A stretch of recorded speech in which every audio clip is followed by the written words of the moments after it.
Hi, I just wanted to make a bit of a video about the word inclusive. It's actually a bit of a dirty word for me, even though obviously the ideal meaning of it is fantastic, wonderful thing.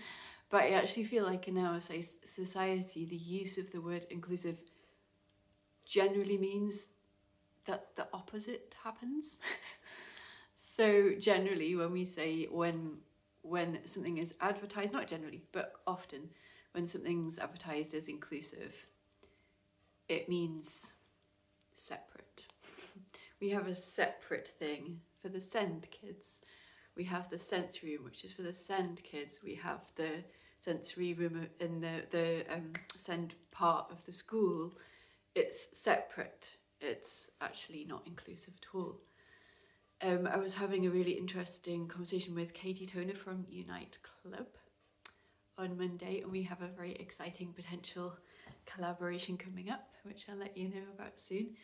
And it was actually such a lovely conversation that I had a bit of a cry halfway through, just feeling so it's something that's really been playing on my mind for quite a while. The idea that supermarkets have this great idea of having the quiet hour, but it's early in the morning, which is totally impractical for lots of families. It's kind of lip service, and that's what really annoys me.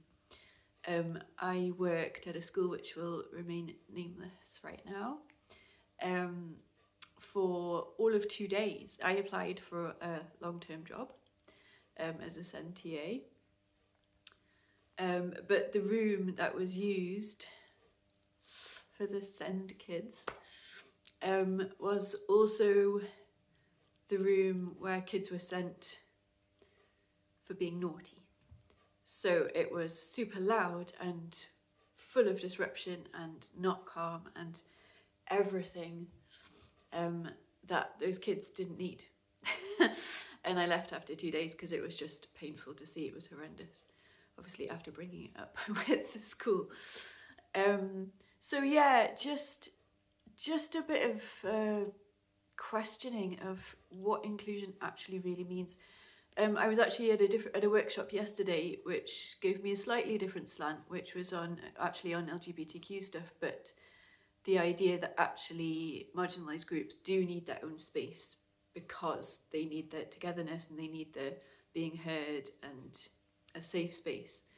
And I totally appreciate that. However, the use of the word inclusion, that's what really gets my goat. It's just generally nothing inclusive in it.